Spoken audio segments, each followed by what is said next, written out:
I'm working with real estate investors, and I thought, I'm smarter than these guys. I can go out and make a bunch of money in real estate too. So I went on, overpaid for a whole bunch of rental properties, and just totally lost my shirt after the 2008 debacle. I hate being a landlord. Constantly had tenants calling me up and saying, a light bulb is out, and I'm like, well, then get a stool and replace the light bulb.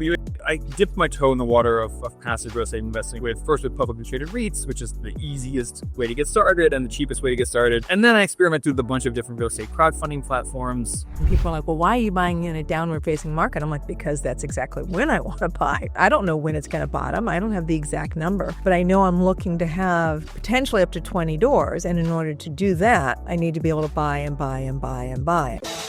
I am Christina Suter, and this is the Real Estate Breakthrough Show, where we talk about the reality of real estate, the mindset you need in order to face the reality of what it is, and tips and tricks to get you moving forward in investing. I am your host, Christina Suter.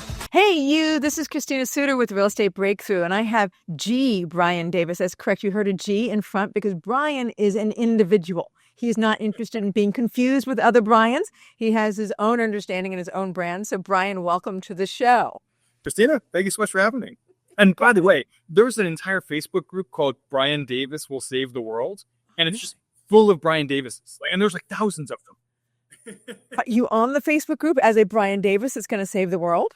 I did. I joined the Facebook group and I was surprised. Like, it was a real community where, they were like, some of them had met in real life, and, one of them had died and they were all like lamenting his loss. And it was crazy. Like, wow. Anyway, point is, there are so many Brian Davises out there. I had to do something different. You had to do something. I can understand that. I think when a Suter, Suter, is unusual here. It's actually like Smith in Switzerland. There are actually 4 or 5 versions of it. So if I was coming from Switzerland, I'd have to find a way to differentiate. But being in the U.S., Suter is considered unusual. But my maiden name is Smith. And in college, I went by Chris Smith. Couldn't get any more generic, I felt like, than Chris Smith. So there you go. But Christina Suter gives me a little bit of identification. There are other Christina Suters. Of course, they're not as cool as I am. Of course. That's fine. So, Brian Davis, my dear sir, you do some unusual things I'd love to highlight in our interview. And one of the things I'd like to do is start with your background. Like, what is your background in real estate and just as an individual, a human being on the planet? Well, obviously I could talk about myself for hours like we all can, but I'm a recovering landlord. I'm the founder of Spark Rental and the Co-Investing Club. I am a passive investor nowadays. I got rid of all my rental properties. I no longer actively invest in real estate, but every month I do invest passively alongside all the other members of the Co-Investing Club. I'm a once and future expat. I just moved back to the U.S. with my wife and daughter after 10 years living abroad. We will probably move abroad again at some point, but enjoying being back in the States, being close to family. I'll give one more sentence and keep it quick. I started my career in real estate by accident, like so many people. I graduated college. I had no idea what I wanted to do with my life.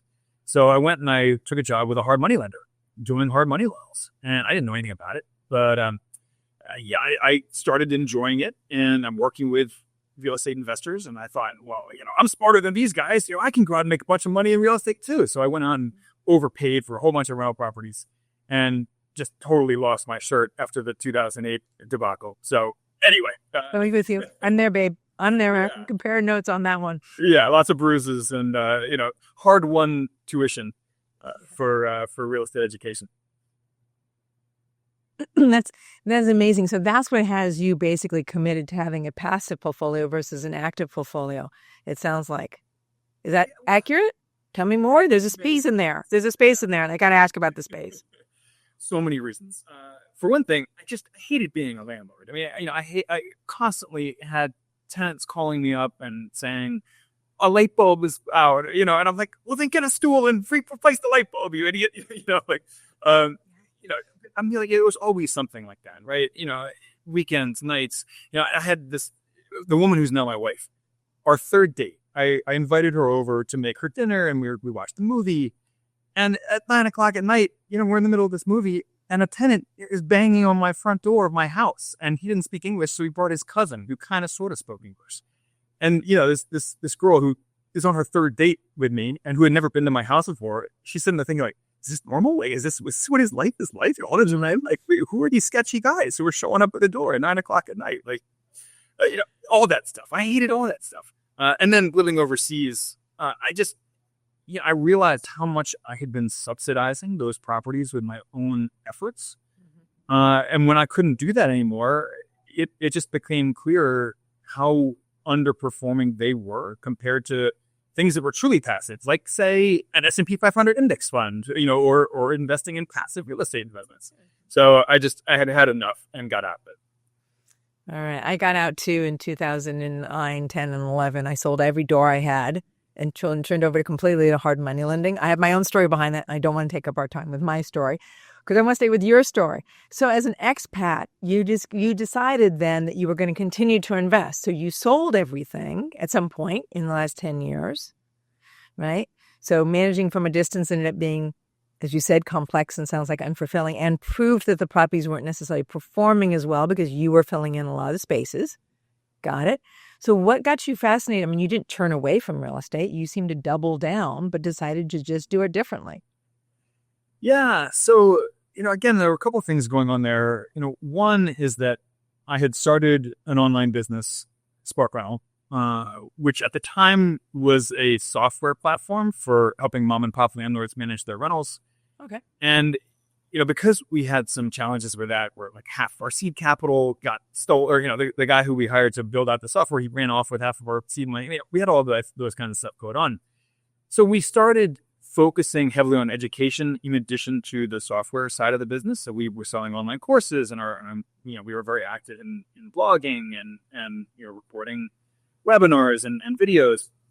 And, I started to feel pretty out of alignment that I was no longer actively investing in real estate, but I was teaching, how to invest in real estate. And that's never a good sign, right? I mean, anytime that you're paying someone to help teach you how to do something, you want them to be not just someone who did this once a long time ago, but someone who's in the trenches and, has their finger on the pulse of that industry, right? So I was feeling kind of out of sync or out of alignment with that, out of integrity. And we kept getting the same question from our students over and over again, where they kept saying, like, hey, I really want to get involved in a real estate investment. I'm not quite ready to go out and buy a property by myself yet. Can I just jump in with you guys in whatever you're investing in? And we kept saying no to people because we weren't actively investing in real estate at the time. And, finally, after like the 50th person asked us this, and we were like, well, maybe the universe is trying to tell us something here. Maybe the market is trying to tell us something here. What if we actually said yes to that? Like, what would it take to say yes to that? And it was around that time that I had started experimenting with lots of different types of passive real estate investments, just personally. So we did a couple pilot deals where we brought in some of our course students, and we went in on a couple single family investments together. That was way too much work. And then we thought, well, if we tried a passive investment, there wouldn't be so much work for us. But, we'd still get to go in on these investments together with small amounts. And that is really how the co-investing club was born. It started as just a benefit for our course students. And then at a certain point, we opened it up to the public as an investment club. Fascinating. The story is always fascinating to me, the story of the path of how somebody gets from point A to point B, because I always feel like real estate is such a teaching platform. There's so much you learn about life, but so much you learn about yourself and life, and that sort of inner sense of mettle and that choice of who you're going to be as a human being starts to seep into every aspect of your business, right? As any entrepreneurial business model would, right? Who you are, your ethics, your beliefs, your value systems, and the life you want to live. So I'm at a trajectory, I'm at a fork in the road here. We can talk about the co-investing club, which I want to talk about, but I also want to talk about the choice to be an expat, right? And how did real estate support you in that? How did it make it hard to do real estate? Like, let's just dive into that for a minute, because that's a lifestyle choice. And a lot of my young clients love to travel, want the nomadic lifestyle, but don't know how to manage real estate and real estate investing in that lifestyle. So tell me a little bit about your journey on that side. Well, so my wife and I, when we first moved abroad, we thought that it was going to be this little 2-year stint, and then we would just step right back into our previous life. Right. Like a pair of shoes. Sure. Yeah, so, waiting for me, no problem. Yeah, exactly. So, she knew that I had some wanderlust and wanted to go travel the world. And she works in education. She's a school counselor.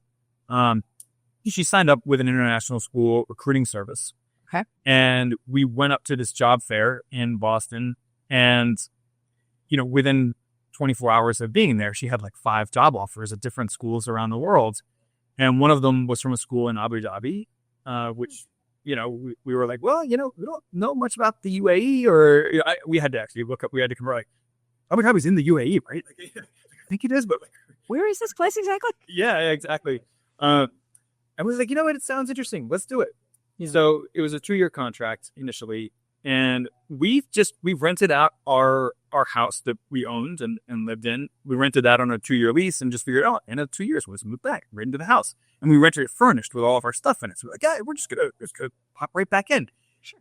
And we totally fell in love with the expat life and spent 10 years living abroad. So we ended up selling that house. We got rid of all of our furniture. We got rid of all of our stuff basically. So moving back to the States a few months ago, we had to buy all new stuff. But that's neither here nor there. So it started as it was just going to be this quick adventure, a little blip on the radar, and it ended up being a big chunk of our lives, an entire decade of our adult lives.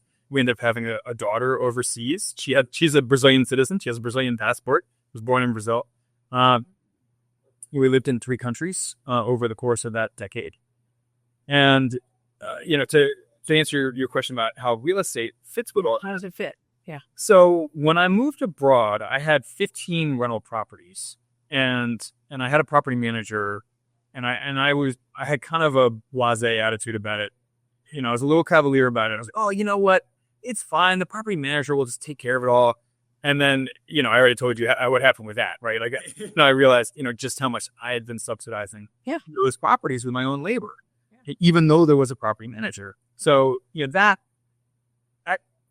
also fell apart some because some of those properties had never really cash flowed well, even when I was really aggressively managing them. I bought them all. I overpaid for them back in 2006, 2007, early 2008. Mm-hmm. And they were in bad neighborhoods that, it was a lot of work to manage. And it became very clear to me, especially as someone who had just started a business and no longer had a W-2 paycheck to kind of supplement. Yeah, exactly. To absorb it's just underperforming this month. Oh, it's just difficult this month. This is an unusual maintenance item. It's the roof, or it's the a pipe burst. That doesn't happen all the time. Not that I've been there, Brian, in any way, shape, or form. I don't know what you're talking about at all. Yeah, you've clearly been down that road before, and that was one of those things that I tried to just slam home when we used to teach rental investing. Was last year it was the roof. This year it's the furnace. Next year it's going to be the air conditioning condenser, right? Yeah. It's not a rare thing that doesn't. Every year it's something, right? Like not every month necessarily, but every year. I mean, you have to account for those long-term average expenses. And they don't appear in a typical month, but you have to look at what's the long-term average. And anyway, that's a whole rabbit hole. We don't need. No, I'm with you. I'm with you. And I love that you teach that, which is great. So as an expat, one of the things, I'm just going to bring us back to your story. One of the things that we learned at the time was all of a sudden it's like, oh my gosh, I was putting all of this sweat equity in, but I was also putting in money in order to support this portfolio. So when I turned it over to a property manager to live my expat life that I want to live, I have passion and purpose, because I'm a great believer of, if you find joy in traveling, then go travel, right? Do that life. Now you're like, oh, wait a minute, this isn't working this way. So you learned that lesson that you needed your properties to be set up differently in order to succeed. Yeah. So I unloaded all those properties, and it makes sense. And that was painful. It was painful on every level, emotionally and financially and logistically. I mean, it was painful, but it was the best thing I ever did. And, so I dipped my toe in the water of passive real estate investing with publicly traded REITs, which is, the easiest way to get started and the cheapest way to get started. And then I experimented with a bunch of different real estate crowdfunding platforms. And half of that was just because I wanted to write about it on our blog. And I do some freelance writing on the side. Gave me something to write about there as well from, direct personal experience. And then, I took the next step down that road of real estate syndications, and then started exploring funds and private notes and private partnerships and all those things. And it just became clear to me that even though rental properties wasn't the thing, it wasn't what I wanted to do, I still loved real estate. I still believed in it. I still had an entire business that was centered around real estate, educating people about real estate. So yeah, it evolved over time. So nowadays the landlord software component of our business is tiny. We spend zero time, on that. Our main focus is the co-investing club, and it's a community of peers where, I'm in there in the trenches every month, putting my own money into these investments as just one more member. It's my own plan for financial independence. Explain. This is one of the things that's truly unique, and I haven't seen anywhere else. So I love highlighting that. So the co-investing club, I think, is sort of must be your brainchild, I'm going to guess. Even though you're a Brian, I get the sense that this is truly unique. G. Brian Davis, right? Indeed, yeah. And there's really no one else out there doing exactly what we're doing. There are a couple clubs that are kind of sort of in a similar space, but they're not doing what we're doing. And it was, again, like you said, trial and error. We had to kind of figure out a lot of this as we went. So, on the one hand, it's nice that there's no competitors. On the other hand, there's no blueprint to follow, right? So what we do is we are a membership business. It's an investment club that charges a monthly membership fee. We charge $59 a month or $497 a year. Mm-hmm. And for that, you get monthly deal flow of passive real estate investments, some of which are open to the public, some of which were privately negotiated by us with the operator. So we meet every month. We bring the operator in to explain their deal or, the investment that they are offering. And we all grill them together as an investment club. And then we kick them off the call and we have an internal discussion. What do we like about the deal? Or our concerns or hesitations? What are the risks that we see in it? And then any of our members who want to invest in that investment can do so with $5,000 or more. And we set up a joint LLC. Everybody who participates gets listed as a partial owner of that joint LLC. We set up a joint bank account for that LLC. Everyone gets viewership access to the bank account. They get a login. They can't, take the money and run, but they can see every transaction. Right? Yeah. And then, for the operator, they get to work with a single check writer, right? It's one LLC that they are working with. And as a club, we typically invest currently between $400,000 or so on the low end, $850,000 on the high end per month per investment.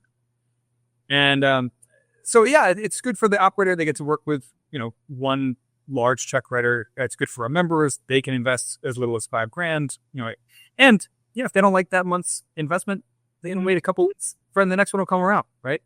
But I look at it as a way to practice dollar cost averaging with your real estate investments, the same way that you can do with your stock investments. If you have to put down $50,000 or $100,000 in every single real estate investment, whether that's a rental property, whether that's a syndication, you can't dollar cost average unless you're a gazillionaire, right? Yeah, you have enough money to be able to invest in so many of them that, I understand. Whereas at $5,000 a month, you can practice dollar cost averaging, above a certain income, but it's still within the middle class realm, right? Yeah. I don't know. I'm trying to do it with gold right now. Dollar cost averaging on gold. I'm like, okay, I can buy some now. It's going to continue to go up, and I'm going to buy, and when it continues to go up, I'm going to sell some of what I have. So the amount of cost basis I have in the current gold, but I'm going to continue to be willing to buy gold even as it's going up. So yes, I'm with you on the dollar cost averaging, and I feel like I'm doing that in Indianapolis a little bit with my homes as well, because I've been buying in Indianapolis aggressively. Well, started buying 7 to 8 years ago, but I've been buying aggressively over the last 2 years, as I know that the market has been softening while I'm buying. And then people are like, well, why are you buying in a downward facing market? I'm like, because that's exactly when I want to buy, is in a down. I don't know when it's going to bottom. I don't have the exact number, but I know I'm looking to have potentially up to 20 doors. And in order to do that, I need to be able to buy and buy and buy and buy. And I'm not going to worry about the exact bottom of the market. I'm going to continue to buy in this part of the dip that is experiencing. Right. So it's a version of dollar cost averaging, one could say. But when there's blood in the streets, right? Huh? When there's blood in the streets. Buy when there's blood on the streets, and there's blood on the streets in multifamily in particular. And so in Indianapolis, I'm been focusing on single families in Tulsa is multifamily. But what I find fascinating about this for you is that it gives you access to lots and lots of deals, as it gives your co-investing club members access to lots and lots of deals. And it sounds like you guys do a sort of due diligence before you bring them to the table for your club members. And then you got sort of like due diligence for them that you want to show them. So tell me, because the due diligence is key. When it comes to being a passive investor, you basically get one choice. I'm going to or I'm not. So your due diligence is central to what happens. Yes. So there's two answers to that question. Oh, good. One is, of course, we pre-vet these deals and we do some due diligence. The other is that we don't want to overemphasize that point to our members, because we are very clear that this is your money. It's your money. You have to do your own due diligence. Yeah. You do your own due diligence. You're responsible. Don't just rest on us.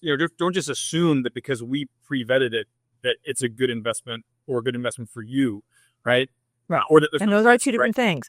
In case they don't know, a good investment and a good investment for you are actually two different items to be checked off. No question. So yes, of course, we pre-vet these deals. And part of the benefit of the club is that we're vetting these together as a community on a big Zoom call. So you get the benefit of 50 other sets of eyeballs all on the investment, all grilling the operator together. So you get the benefit of all of those different people's experiences as well, which is really helpful. I mean, I've been in real estate, as we mentioned, for over 20 years. And there's always somebody on every one of these calls will inevitably ask a really good question that hadn't occurred to me, right? Right. So, you get the benefit of many, many different experienced investors all pooling their experience to vet these investments together. And that really helps with analyzing risk and assessing risk. No, it really does help a lot. And I don't know, sometimes like I had one that I was reviewing that was for a client of mine. And then I was looking at the paperwork and I went, some of the historical paperwork associated with the different entities the company had. And I was looking, I know this person. Why would this person sign for these entity documents? And so I texted that person and said, hey, can we have a phone call about this?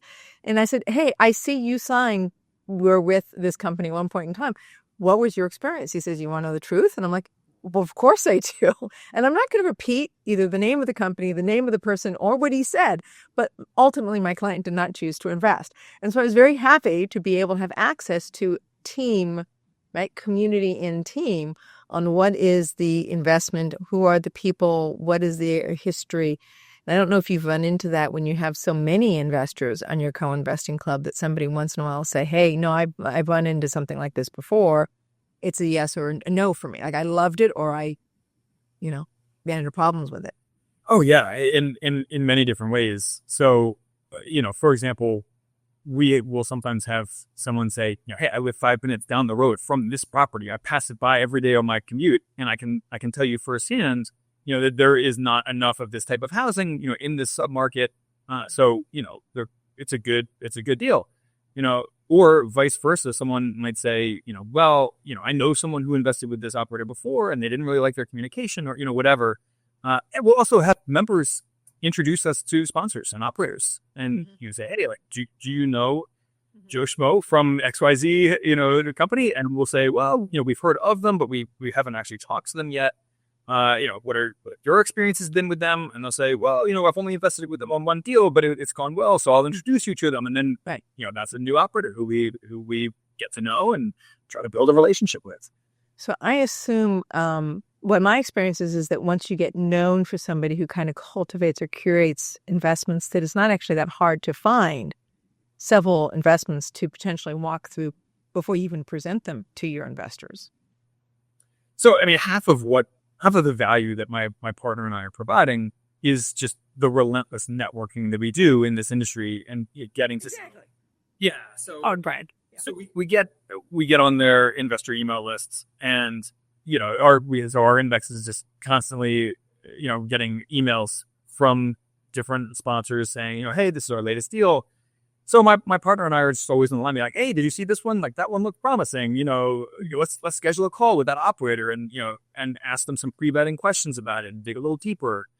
So yeah, that is part of what we're doing. Is just networking within the industry so that we have that just constant exposure to deal flow so that we can then, pick what we think is the best deal available that month for our club members. And half of it is, what do I want to put my personal money in, right? Because I just one more member of this club. I mean, I'm an organizer of the club, but I'm in it to invest too. So, what do I think is best for my own money?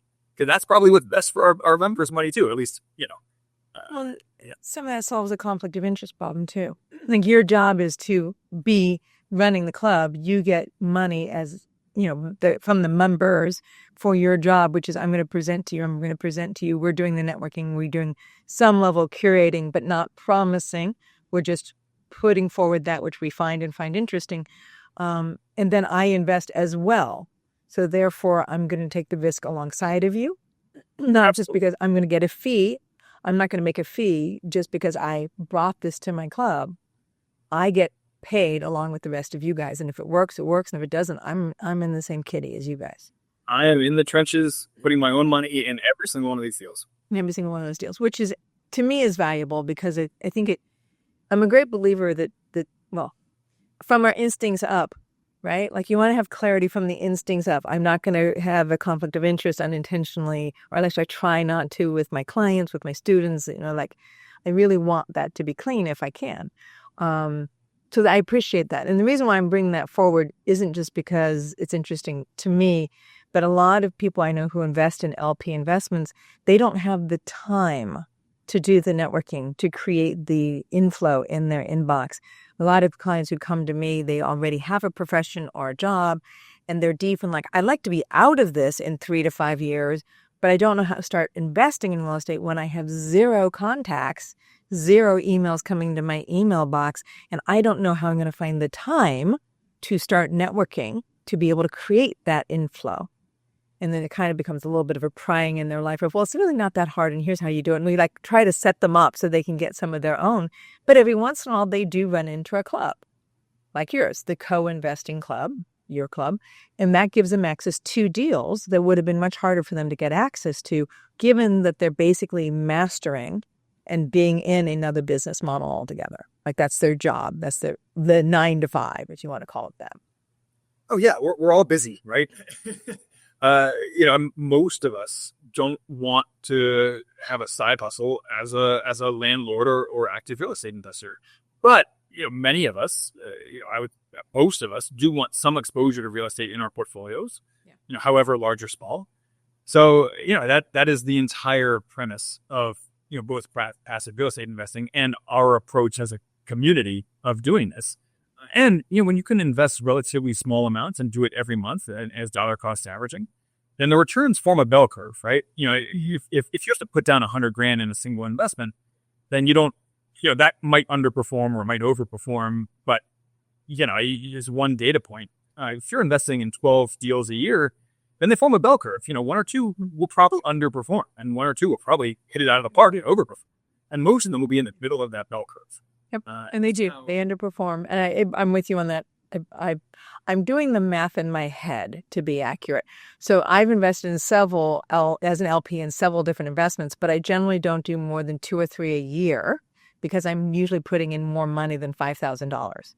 And so therefore, when at every downturn, there is always one, I can map it in my head, that fails. And it doesn't just fail on the interest level, it fails in that it doesn't return me my principal. So now I need all the other 9, 10, or 12 I've invested in to give me a higher return than originally anticipated in order to make up for the loss of not just interest, but principal.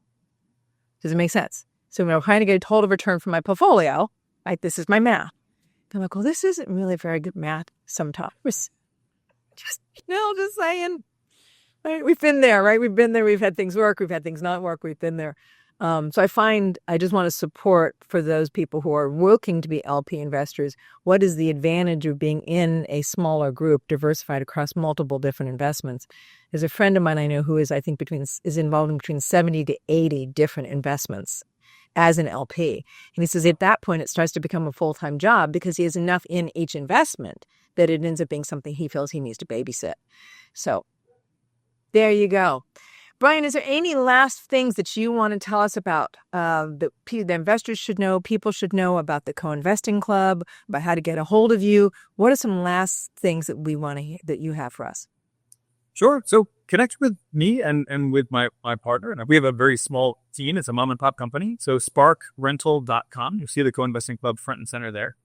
And as a parting thought, we find that people, they come for the low minimum investment, but they stay for the group vetting, of the group analysis of these investments, because not only does that help reduce risk, but it also helps you become a better investor much faster.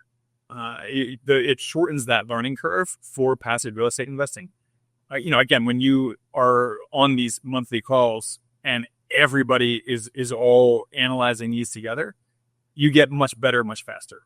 So yeah, they come for the low minimum investment. They stay for the group vetting and the community. Makes a lot of sense. And may I suggest that sparkrental.com, if you go there, that you also find that there's a lot of things under the free tools and under the Learn tab. So you actually have created like the loans, the crowdfunding, the calculators, rental software. You have stuff that are valuable tools that are there. So as people want to check you out, they can check out that website, sparkrentals.com, and there is tools there. And of course, Brian's super cool as well. So you're going to want to eventually check out Brian Davis, an individual unto himself who has come up with a new way to live life that fulfills his sense of purpose and direction. Thank you, Brian, so much for your time here today on the show. This is Christina Suter with Real Estate Breakthrough. You will get your next show in 2 weeks.